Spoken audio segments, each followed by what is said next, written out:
Hello friends, আসসালামু আলাইকুম। আজকে রেসিপিতে স্বাগতম জানাচ্ছি। আজকে ঝটপট নতুন রাঁধুনিদের জন্য ভীষণ মজার নাস্তার রেসিপি নিয়ে চলে আসলাম। প্রথমে হচ্ছে আমি এখানে খেসারির ডালটাকে ভালোভাবে ধুয়ে পরিষ্কার করে কিছুক্ষণ ভিজিয়ে রেখে ব্লেন্ড করে নিয়েছি। আপনারা কিন্তু পাটায়ও বেটে নিতে পারবেন। তারপর আমি এখানে পেঁয়াজ কুচি দিয়েছি আধা কাপ, কাঁচামরিচ কুচি 7-8টা কুচি করে দিয়েছি, ধনে পাতা কুচি দিয়েছি। পেঁয়াজটা একটু বেশি পরিমাণ দেওয়ার চেষ্টা করবেন। তারপর আমি এখানে কিছু গুঁড়া মশলা দিচ্ছি। এই তো ধনিয়ার গুঁড়া 1/2 চামচ দিয়েছি, জিরার গুঁড়া 1/2 চামচ দিয়েছি, আর এখানে মরিচের গুঁড়া দিয়েছি 1 টেবিল চামচ, সামান্য একটু হলুদের গুঁড়া দিয়েছি। আপনারা চাইলে স্কিপ করতে পারেন, তবে দিলে সুন্দর একটি কালার আসবে। এই তো পরিমাণ মতো লবণ দিয়েছি, আর এখানে চালের গুঁড়া দিয়ে দিচ্ছি। চালের গুঁড়াটা দিলে অনেকটা ক্রিস্পি হবে, খেতেও অনেক বেশি মজা হবে। তারপরে সুন্দরভাবে হাতের সাহায্যে মেখে নিচ্ছি। হাতের সাহায্যে ভালোভাবে মেখে নিচ্ছি। বাসায় যদি টেস্টি সল্ট থাকে সেক্ষেত্রে এখানে একটু অ্যাড করতে পারেন 1/2 টেবিল চামচের মতো, তাহলে খেতে অনেক বেশি মজা হবে। আর না চাইলে স্কিপ করতে পারেন যদি বাসায় না থাকে। তারপরে চুলায় একটি প্যান বসিয়েছি, পর্যাপ্ত পরিমাণ তেল দিয়েছি। তেলটা হালকা গরম আসার পরে এক এক করে ছোটো ছোটো করে আমি দিয়ে দিচ্ছি। আমি কিভাবে দিচ্ছি সেটা আপনারা একটু খেয়াল করলে খেতে পারবেন। দেখতে পাচ্ছেন আমি কিন্তু সবগুলো দিয়ে দিচ্ছি।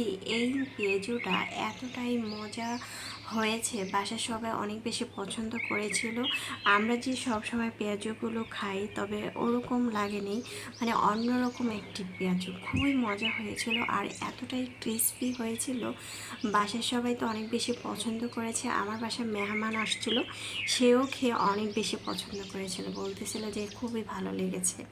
তাই আমার রান্না খেয়ে যদি কেউ পছন্দ করে, বলে যে প্রশংসা করে, তাহলে তো আমি খুব খুশি। লাল করে ভেজে নিয়েছি দেখতে পাচ্ছেন। আর সবসময় কিছু ভাজার সময় একটু ধৈর্য ধরে চুলার পাশে দাঁড়িয়ে ভাজবেন, তাহলে আপনার রান্নাটা খুব পারফেক্ট হবে। খুবই মজা হয়েছিল।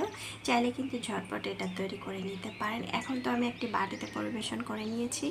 এটা শুধুও খেতে পারবেন, চাইলে টমেটো সস দিয়ে পরিবেশন করতে পারবেন।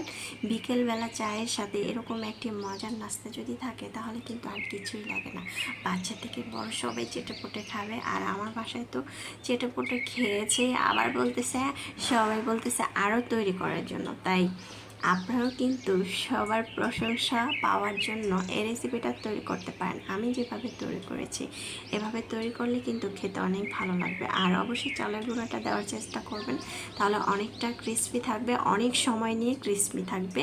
আর খুবই মজা পেয়েছিল আমার বাসার সবাই খেয়ে। আশা করছি আমার আজকের রেসিপিটা আপনাদের ভালো লেগেছে। ভালো লাগলে অবশ্যই আমার চ্যানেলটা সাবস্ক্রাইব করে লাইক দিয়ে পাশে থাকবেন। দর্শক বেশি বেশি ভালো থাকবেন, চাইলে এভাবে ট্রাই করতে পারেন। আল্লাহ হাফেজ।